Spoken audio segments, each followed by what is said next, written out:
우리 하나님 말씀 함께 보시도록 하겠습니다. 역대하서 14장 1절에서 7절까지 말씀입니다. 우리 말씀 한 절씩 교독하고요, 마지막 절 같이 합독하도록 하겠습니다. 아비야가 죽어서 그의 조상들과 함께 잠드니 다윗성에 장사하였고 그의 아들 아사가 그의 뒤를 이어 왕이 되었다. 아사가 다스리던 10년 동안은 나라가 조용하였다.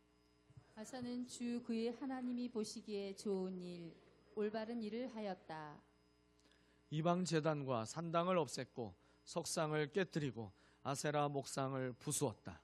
그는 또 유다 백성에게 명령을 내려서 주 조상들의 하나님의 뜻을 찾고 하나님의 율법과 명령을 실천하게 하였으며, 또 유다의 모든 성읍에서 산당과 태양상을 없애버렸다.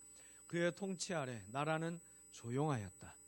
주님께서 아사에게 평안을 주셨으므로 나라가 조용하였고 여러 해 동안 아무도 그에게 싸움을 걸어오지 않았다.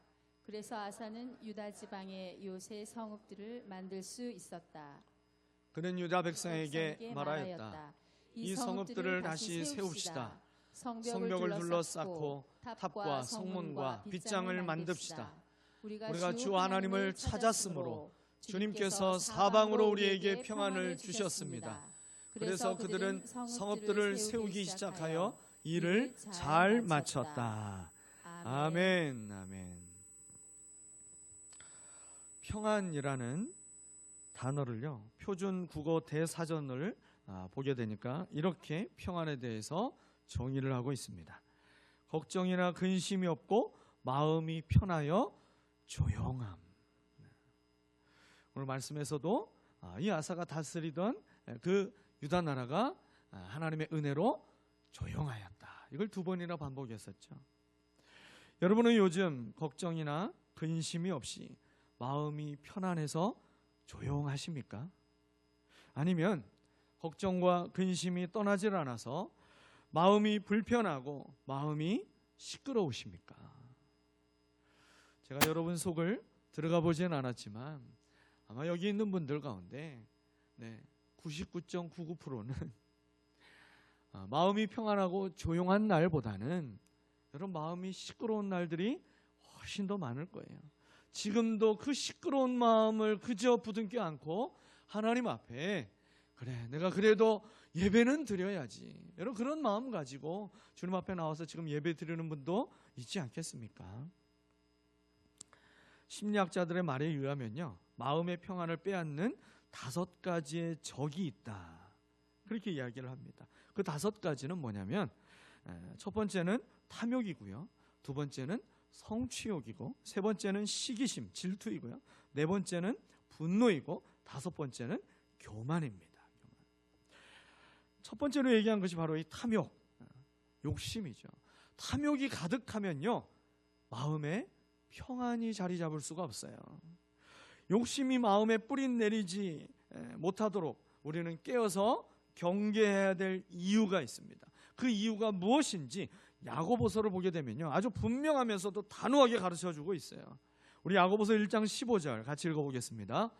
욕심이 잉태하면 죄를 낳고 죄가 자라면 죽음을 낳습니다.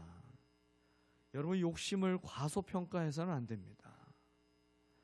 욕심을 내가 스스로 이겨낼 수 있다고 생각하게 만드는 그 마귀의 이 속임수에 우리가 넘어가서요, 인생을 후회하고 있는 사람이 우리 주변에 너무나도 많이 있어요.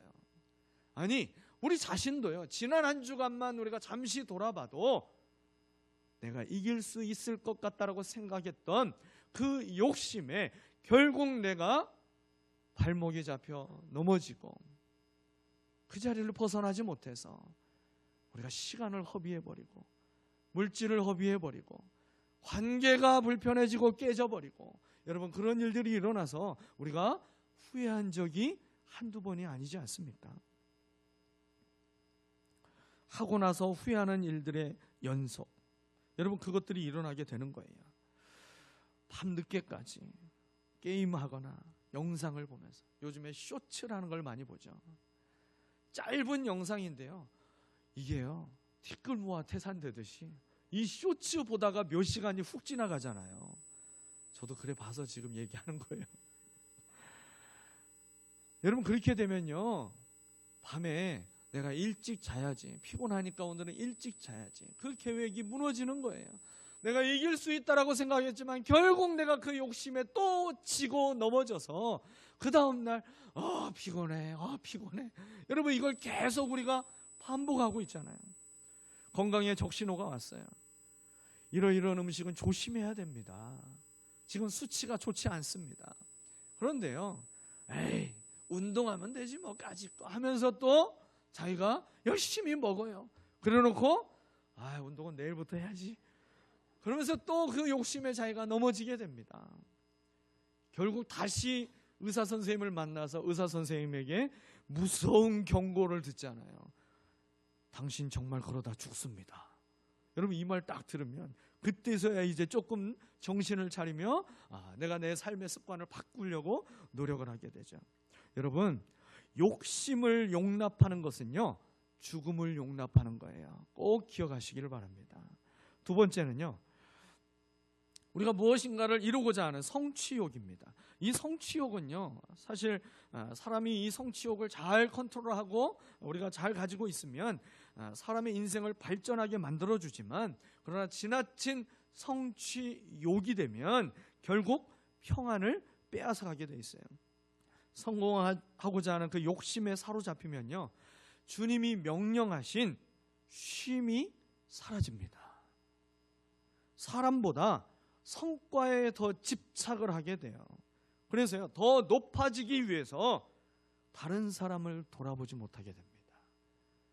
하나님을 사랑하고 내 이웃을 내 몸처럼 사랑하라고 하신 그 하나님의 사랑의 계명을요, 우리는 지킬 수 없는 상태에 빠지게 되는 거예요.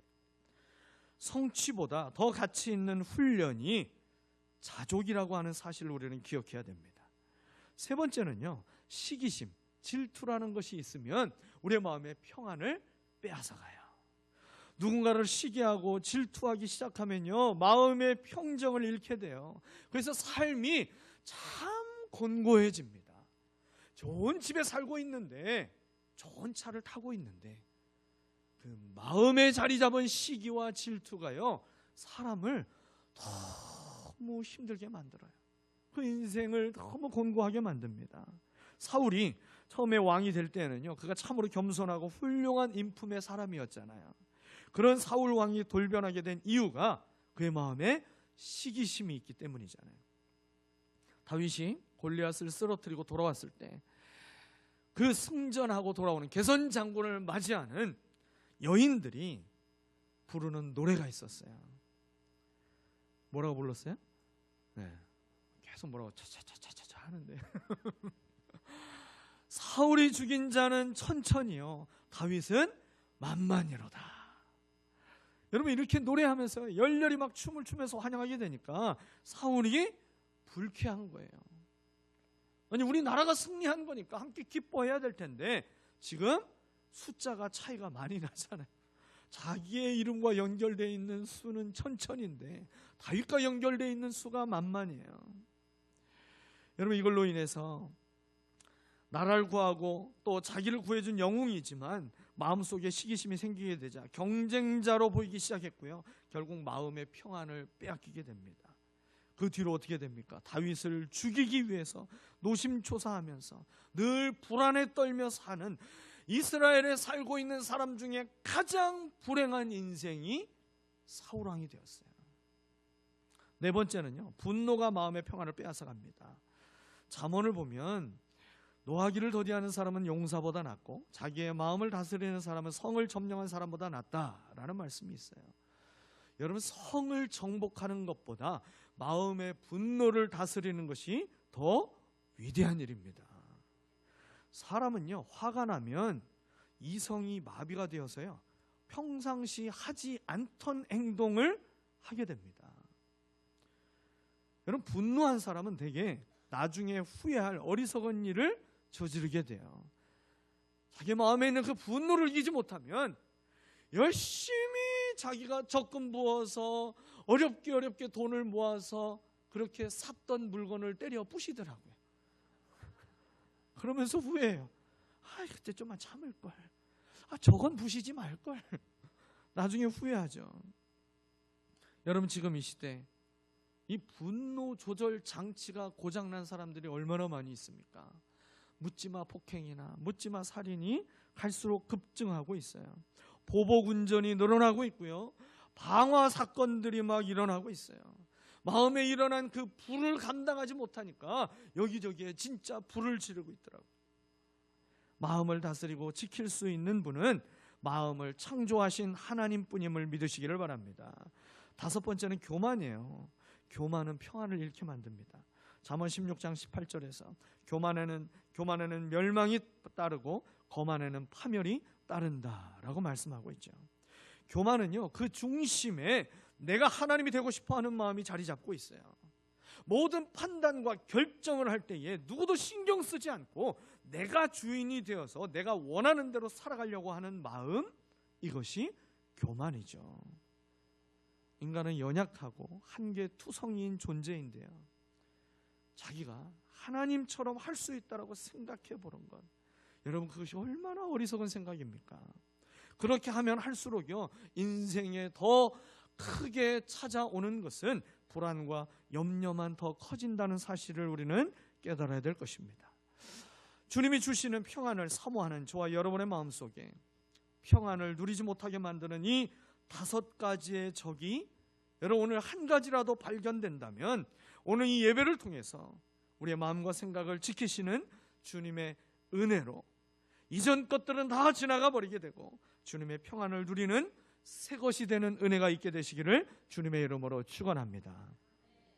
오늘 본문은 우리가 정말로 사모하게 만드는 평안을 우리에게 소개하고 있어요. 아사왕에게 누리게 하셨던 이 사방으로 주신 평안, 우리 한쪽 방향만 바라보고 그곳에서 평안을 얻어도 큰 은혜일 것인데, 그런데 어디를 둘러보아도 하나님이 주시는 평안만 보이게 되는 이 사방으로 주시는 평안, 어디를 둘러봐도 불안이나 두려움, 염려가 보이지 않는 평안을 말합니다. 여러분, 이런 평안을 어떻게 누릴 수 있을까요? 성경은 이 아사를 통해서 이 사방의 평안을 누릴 수 있는 신앙의 비밀을 우리에게 가르쳐 줍니다. 먼저 우리가 놓치지 말아야 할 아주 중요한 영적인 진리 한 가지를 우리가 먼저 발견해야 돼요. 평안은요, 내가 만들어서 찾아서 누릴 수 있는 것이 아니라는 사실입니다. 난 잘할 수 있어, 난 괜찮아, 여러분, 그러면서 아무리 자기 스스로 거울을 보면서 자기가 그렇게 긍정적인 구호를 외친다고 여러분, 사방의 평안이 우리가 누릴 수 있는 것이 아니라는 거예요. 마인드 컨트롤을 한다고 만들어지는 상태가 아니라는 것입니다. 내가 열심히 벽을 쳐다보고 수행한다고 이 평안의 상태가 만들어지는 것이 아니라는 거예요. 평안은 주님이 주셔야만 누릴 수 있는 은혜입니다. 6절과 7절에서 반복하며 기록된 말씀이 있어요. 그 말씀이 뭐냐면, 주께서 평안을 주셨으므로, 여호와께서 평안을 주셨느니라. 계속 하나님이 주신 것이 평안이라고 말씀합니다. 주님은 평안을 주실 수 있는 분이십니다. 요한복음 14장 27절에서 주님이 제자들에게 하신 말씀을 들어보십시오. 평안을 너희에게 끼치노니 곧 나의 평안을 너희에게 주노라. 내가 너희에게 주는 것은 세상이 주는 것과 같지 아니하니라. 너희는 마음에 근심하지도 말고 두려워하지도 말라. 오늘 주님이 뭐라고 말씀하셨어요? 주님에게 있는 평안과 또 한 가지 평안을 얘기하셨어요. 세상이 주는 것과 같지 않다. 세상도 평안을 줄 수 있다라고 얘기는 하시죠. 여러분, 그러나 세상이 주는 평안과 주님이 주시는 평안은요, 하늘과 땅 차이인 거예요. 세상이 주는 평안은요, 일시적입니다. 그리고 조건적이고요, 외적인 평안을 얘기하는 거예요. 세상에서는 우리가 어떨 때 평안을 잠시 느껴요? 무언가 채워져 있을 때 우리가 평안을 느껴요. 통장에 잔고가 채워져야만 잠시 평안해지는 거예요. 그런데요, 주님 안에 있는 주님이 주시는 평안은 그 깊이와 차원이 다릅니다. 환경과 조건이 부족하고 열악해도요, 우리가 흔들리지 않고 누릴 수 있는 평안이 주님이 주시는 평안입니다. 하박국 선지자처럼 없어도 즐거워할 수 있는 평안이 주님이 주시는 평안입니다. 바울과 신라처럼요, 모든 것이 다 갇혀져 있는 그 감옥 안에서도 찬양할 수 있는 것이 주님이 주시는 평안인 줄 믿습니다. 주님이 주시는 평안만이 참 평안입니다. 여러분, 세상 사람들이 쫓아가는 평안을 구하지 마시고 주님이 주시는 평안을 사모하시기를 바랍니다. 그렇다면 주님이 주시는 평안은 어떤 사람에게 임하게 될까요? 사방으로 주시는 평안이 어떤 사람에게 임하게 되는지 오늘 본문은 세 가지로 우리에게 말씀하고 있어요. 첫 번째는요, 사방으로 주시는 평안은 온전하게 회개하는 자에게 주십니다. 어떤 자에게 주신다고요? 온전하게 회개하는 자. 그냥 회개하면 안 돼. 온전하게 회개하는 자. 오늘 본문 2절과 3절을 보면요, 아사는 주 그의 하나님이 보시기에 좋은 일, 옳은 일을 하였다. 이방 제단과 산당을 없애고 석상을 깨뜨리고 아세라 목상을 부수었다. 지금 나라에 만연해 있는 그 우상들을 철저하게 타파했더니요, 하나님께서 주신 것이 평안이라고 그랬어요. 여러분, 아주 귀한 진리를 말씀하고 있어요. 버려야 할 것들을 철저하게 버리는 것, 끊어야 할 것들을 철저하게 끊어내고 돌아서는 것, 여러분, 이것이 회개인 것입니다.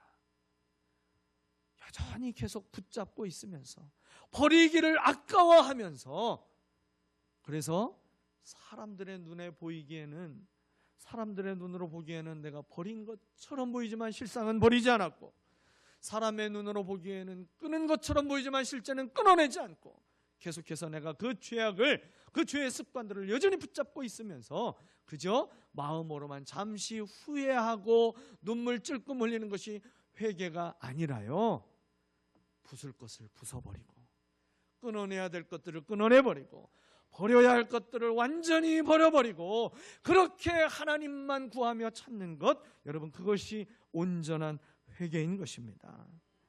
여러분, 회개해야 평안이 찾아오는 것입니다. 그래서 예수님께서 회개하라, 천국이 가까웠느니라. 천국의 기쁨과 평안과 안식은요, 회개하는 자에게 주시는 은혜입니다. 여러분, 반대로 회개하지 않으면 어떻게 된다는 거예요? 천국이 가까운 인생이 아니라 지옥이 가까워지는 인생이 되는 것이죠. 여러분, 누군가에게 잘못을 저지르고 그 죄책감에, 그 마음 한켠에 그 죄책감이 자리 잡고 인생을 살아보세요. 그 인생이 천국이 되던가요? 좋은 것을 먹는데, 맛있는 것을 먹는데, 유명한 셰프가 하는 곳에 가서 맛있는 것을 먹는데에도 자꾸만 소화가 안 되고 얹히게 되잖아요. 천국의 삶이 아니라 지옥의 삶이 되기 때문에 그렇게 되는 거 아니겠습니까? 여러분, 거짓을 숨기고 죄를 숨기고 사는 인생처럼 불쌍한 인생은 없는 것입니다. 두 다리 뻗고 잠도 못 자고요, 별일 아닌 것에 과잉 반응하면서 사람과의 관계가 자꾸만 깨지게 돼요. 마음을 나눌 친구가 없이 결국 혼자가 되는 것입니다. 아사왕을 하나님이 기뻐하시고 사방으로 평안을 주신 이유는 사방에 있던 우상들을 없애는 온전한 회개를 했기 때문입니다. 하나님을 찾지 않고 살아가는 여러분, 시간과 장소가 여러분에게 있으십니까? 교회와 가정에서는 그래도 내가 하나님을 찾고 믿는 사람으로 지내고 있는데, 학교에서는 믿지 않는 사람처럼 지내고 있지는 않으신가요? 직장에서는 믿지 않는 사람처럼 지내고 있지는 않으신가요? 운전하는 때에는 차 안에서 내가 믿지 않는 사람처럼 지내고 있지는 않으신가요? 하나님을 찾지 않고 세상 사람처럼 그렇게 살아가고 있는 그 시간과 장소가 여러분 있다면 주님께 온전한 회개가 이루어지기를 바랍니다. 성령께서 나의 죄를 깨닫게 해주시고 드러내 주셔서 여러분 회개할 수 있을 때 회개함으로 사방의 평안을 누릴 수 있는 은혜가 있게 되시기를 소망합니다. 지금 내게 생명을 주신 것은요, 회개할 수 있는 기회를 주신 것이라 깨달아야 돼요. 그래서 주님만이 주실 수 있는 참된 평안을 온전한 회개를 통하여 누리게 되는 저와 여러분 되시기를 주님의 이름으로 축원합니다. 두 번째는요, 사방으로 주시는 평안은 하나님을 가까이 하는 자에게 주신다는 사실이에요. 어떤 자에게요? 하나님을 가까이 하는 자에게 사방으로 주시는 평안이 임합니다. 아사의 개혁운동은 우상을 타파하는 것으로 그치지 않았어요. 사실요, 우상을 없애는 것만 해도 대단한 결단이고 위대한 일을 한 것이죠. 하지만요, 회개는요, 영적으로 보면 결승선을 통과한 것이 아니라 출발선에 서는 것이 회개입니다. 여러분, 이게 어떤 말인지 금방 감이 오시죠? 아사는 우상을 없애는 회개가 목적이 아니라요, 다음을 위해서 필수적으로 통과해야 되는 과정임을 분명하게 보여줍니다. 그래서 본문 4절 5절 말씀을 보십시오. 그는 또 유다 백성에게 명령을 내려서 주 조상들의 하나님의 뜻을 찾고 하나님의 율법과 명령을 실천하게 하였으며 또 유다의 모든 성읍에서 산단과 태양상을 없애버렸다. 그의 통치 아래 나라는 조용하였다. 아사는 진실로 하나님을 찾았습니다. 아사왕 한 사람을 통해서 유다 나라가 사방의 평안을 누리게 되는 이유가 나오고 있어요. 자신만 하나님을 찾는 것이 아니라 백성들도 하나님을 찾도록 이끌었습니다. 하나님을 경험하는 백성이 되도록 유다 백성들에게 무엇을 실천하게 만들었어요? 율법과 명령을 실천하게 했습니다. 말씀을 순종할 때 하나님을 경험하게 되는 것입니다. 말씀을 가까이 하는 왕과 백성들이 되어서 말씀이 아니라고 하는 것을 함께 아니라고 하면서 순종했어요. 또 말씀이 그렇다고 하는 것을 함께 그렇다라고 하며 순종했습니다. 말씀이신 주님을 가까이 하는 자를 하나님은 기뻐하시고 모든 대적에게서 보호해 주시며 평안을 누리게 하시는 것을 믿으시기를 바랍니다. 주님을 가까이 하는 자를 하나님은 기뻐하시고 모든 대적에게서 보호해 주시고 평안을 누리게 하신다라는 것, 여러분 그것을 이제 그 이후에 9절부터 실질적인 하나의 삶을 통해서 보여주셨어요. 바로 에디오피아 왕 이 세라가 100만 대군을 이끌고 유다를 침공해 오게 되잖아요. 유다의 군대는 8절을 보니까 다 합해도 58만이었어요. 그런데 이 에디오피아의 군대는 100만 대군이었습니다. 그런데요, 이 군대의 이 군대의 수는요, 그저 숫자에 불과할 뿐이었어요. 하나님 앞에서 그 100만 대군도 그저 가을에 바짝 말라서 떨어지고 있는 낙엽 수준밖에 되지 않았습니다. 본래 이 에디오피아, 개혁성경에서는 구스 사람이라고 되어 있는데요, 이 구스는요, 성경에서 늘 이집트하고 함께 항상 연결되어 있는 세상을 상징하고 있는 하나의 세력이에요. 그러므로 이 전쟁은요, 우리가 하나님을 가까이 하게 되면 아무리 크고 강한 세상이라 할지라도, 골리앗처럼 커 보이는 강해 보이는 세상이라 할지라도 하나님이 싸워주셔서 이기게 하심을 보여주시는 사건이라고 말할 수 있는 것입니다. 하나님을 가까이 하여 승리와 사방의 평안을 경험하시기를 주님의 이름으로 축원합니다. 마지막 세 번째로 사방으로 주시는 평안은요, 예배를 회복하는 자에게 주십니다. 한번 해보십니다. 예배를 회복하는 자에게 주십니다. 아사는 이제 한 걸음 더 나아가서 역대하 15장 8절에 보게 되니까 하나님 앞에서 그가 참 아름다운 것을 행하게 됩니다. 15장 8절에 그는 또 주님의 성전 현관 앞에 있는 주님의 제단을 보수하였다. 주님의 제단을 보수하였다. 여기서 주님의 제단을 보수하였다라는 것은요, 그저 단순한 건축 공사를 했다라는 것이 아니라요, 하나님과의 만남이 되는 제사를 다시 회복한다라는 거예요. 이게 오늘날로 하면 뭐가 되겠습니까? 예배를 회복한다라는 거예요. 여러분, 예배는 하나님과의 만나는 시간입니다. 그렇기에 예배를 통해서 하나님과의 관계가 다시 회복될 수 있는 것이죠.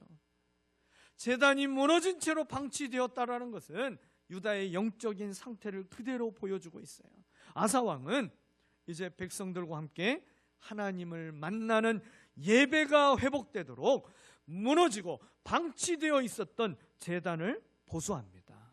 그리고 15장 10절 이후를 보게 되니까요, 백성들을 성전에 다 모이게 해요. 그리고 그곳에서 소 700마리하고 양 7,000마리를 희생 제물로 바치면서 제사를 드리게 됩니다. 여러분, 솔로몬이 드렸던 1,000번째 입이 떡 벌어지는 그런 제사였는데, 여러분 그것보다도 10배 이상의 제사를 하나님 앞에 드리면서 주님과의 그 관계가 다시 회복되기를 얼마나 간절히 사모하고 있는지 보여주고 있잖아요. 이 제사를 드리면서 15장 12절에 언약을 하나님 앞에 자원하여 그 언약을 맺고 있습니다. 여러분, 그 언약의 말씀을 우리가 같이 한번 읽어보겠습니다. 시작. 마음을 다하고 정성을 다하여 주 조상의 하나님만을 찾기로 하는 언약을 맺었다. 여러분, 우리의 예배의 대상은 오직 하나님 한 분뿐입니다. 세상과 하나님을 겸해서 섬겨서는 안 되는 것입니다. 돈과 하나님을 겸하여 섬겨서는 안 되는 것입니다. 오직 하나님만 우리의 예배의 대상이 되시는입니다. 여러분, 주님을 만나는 예배가 무너져 있습니까? 그 예배가 무너져 있는데도 그냥 방치하면서 그저 몸만 예배당에 나와서 예배하고 있지는 않으신가요? 여러분, 온전한 예배자로 다시 서야 합니다. 마음 없이 드리던 예배를 우리는 멈춰야 되고요, 이제는 마음을 다하고 정성을 다하는 예배가 회복되어야 할 줄 믿습니다. 억지로 주님께 나오는 것이 아니라 자원하여 주님께 매어 있기를 자청하면서 주님께 나올 수 있어야 되는 것입니다. 아사와 유다 백성들의 이 예배의 회복에 대한 결단은요, 생각보다 크고 대단했습니다. 15장 13절을 보니까요, 하나님을 찾지 않는 사람은 이 백성 가운데 젊은이든 노인이든 남자든 여자든 주인이든 종이든 누구든 예외 없이, 여러분 여기에는 누구도 포함될까요? 자기 자신도 포함되는 거예요. 누구든 예외 없이 죽이겠나이다, 그렇게까지 하나님 앞에 결단합니다. 여러분, 예배의 회복은요 쉽게 되는 것이 아님을 보여주고 있어요. 생명을 걸고 해야 되는 것이 예배의 회복입니다. 동시에 생명을 걸고 예배를 회복해야 될 만큼, 여러분 그만큼 가치 있는 것이 예배의 회복이라고 또한 말씀하고 있는 것이죠. 예배를 무너지게 만드는 것이 무엇인지 우리는 성령께 기도하며 찾고, 버릴 것은 버려야 할 것입니다. 부숴야 할 것은 부수고 떠나야 할 것은 떠나야 할 것입니다. 여러분, 교회에서 드리는 예배를 회복하시기를 바랍니다. 목장에서 드리는 예배도 회복하시기를 바랍니다. 그리고 가정에서 드리는 예배도 온전하게 회복하셔서 하나님이 주시는 이 사방의 평안을 누리게 되는 저와 여러분 되시기를 예수 그리스도의 이름으로 축원합니다. 기도하겠습니다.